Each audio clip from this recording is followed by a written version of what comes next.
प्रीतम विहार करते रहते हैं। तभी भगवत रसिक जी कहते हैं हमारे उर वृंदावन, और इस प्रकट वृंदावन से हमारे उर में वृंदावन का प्रादुर्भाव हुआ। अब वो हम जहां भी हैं वो हमारे हृदय में खेलते रहते हैं। जैसे नारायण स्वामी जी कहते हैं, नारायण या गौर श्याम को हृदय निकुंज बसई। हृदय में क्यों नहीं आ रहे? कुछ है। ये बहुत गाढ़ चिंतन की बात आपको कह रहे हैं। जिसके हृदय में प्रभु के सिवा कुछ नहीं है, उसका हृदय प्रभु का निज महल हो जाता है।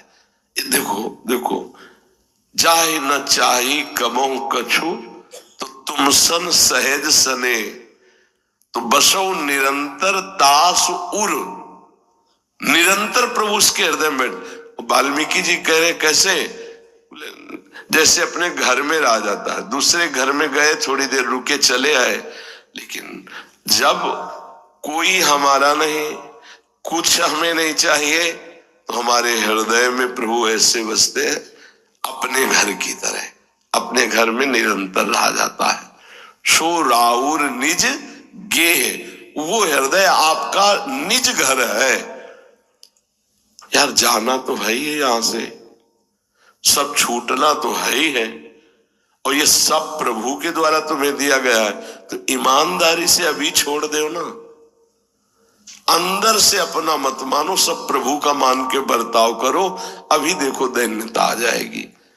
दैन्यता आई कि भजन स्वाभाविक होता है। स्वाभाविक भजन कैसे होता है? जैसे हम कभी देह का नाम जप नहीं करते, देह का चिंतन नहीं करते, तो कभी हम देह को भूलते भी नहीं है। जैसे सो के उठने के बाद हमको चेक नहीं करना पड़ता कि मैं स्त्री हूं कि पुरुष हूं, मैं कौन हूं, ऐसा कुछ नहीं, तत्काल स्मृति में बैठा हुआ।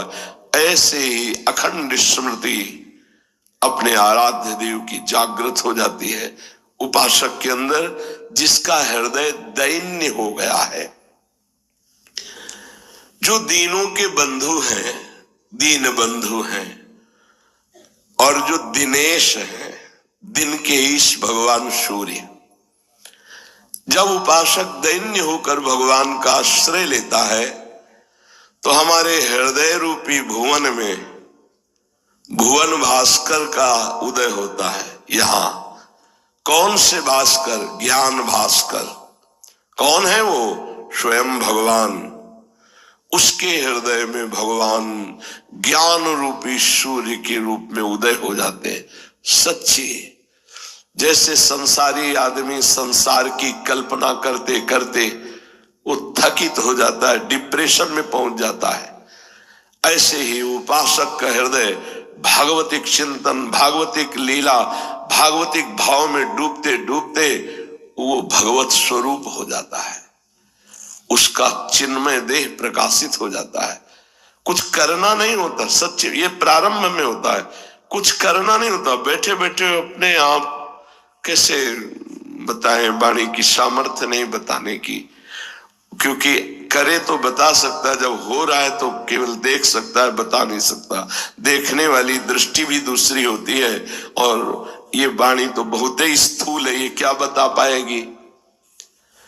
जो भक्तों के हृदय में ज्ञान सूर्य के रूप में प्रकाशित हो जाते हैं, और लोक में तो भुवन भास्कर के रूप में प्रकाशित ही है, वो और कोई नहीं, श्री भगवान है।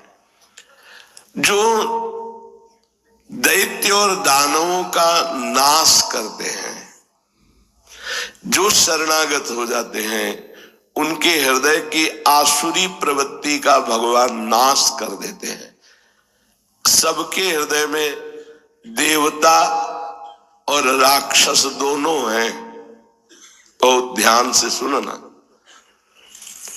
हमारे मन का एक हिस्सा देवता है और एक हिस्सा राक्षस है। जैसे आप कोई गलत कार्य करते हैं तो आपको मन ही आदेश करता है, मन ही सलाह करता है, मन ही पूरा विधान बनाता है, लेकिन फिर वही मन दुखी होता है, क्लेशित होता है, ग्लानि से भर जाता है।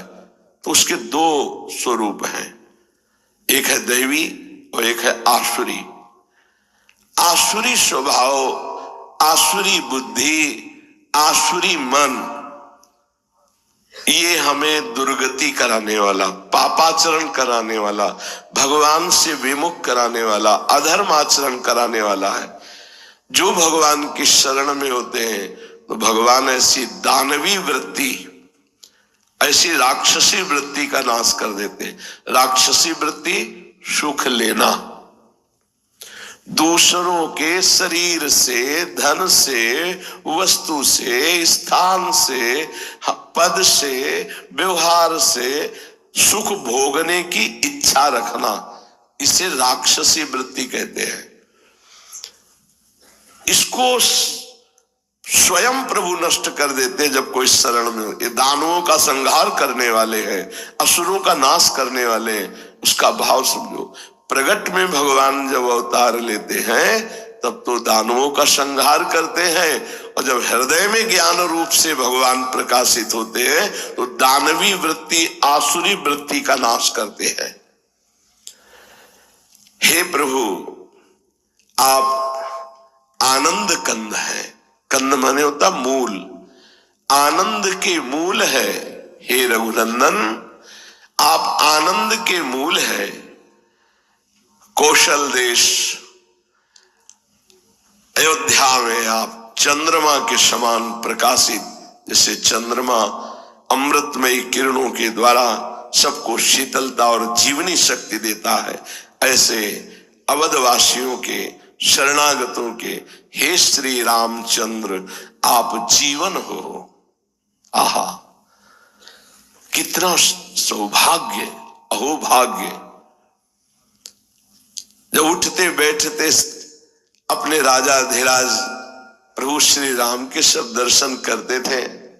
कर रहे हैं, करते रहेंगे। कौन? जो अवधवासी है, जिसका वध नहीं किया जाता उसमें जो वास करता है उसका नाम है अवध। अभी जिसका वध हो सकता है हम उसमें आसक्त हैं, इसीलिए हम राम राज्य में नहीं काम राज्य में जीते हैं। अवध में रहे तो राम राज्य में जिएंगे।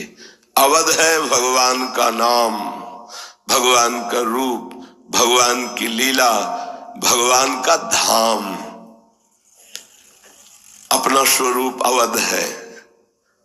नैनम छिन्दन्ति शस्त्राणि नैनम दहति पावका न चैनम क्लेदयन्त्यापो न शोष्यति मारुता।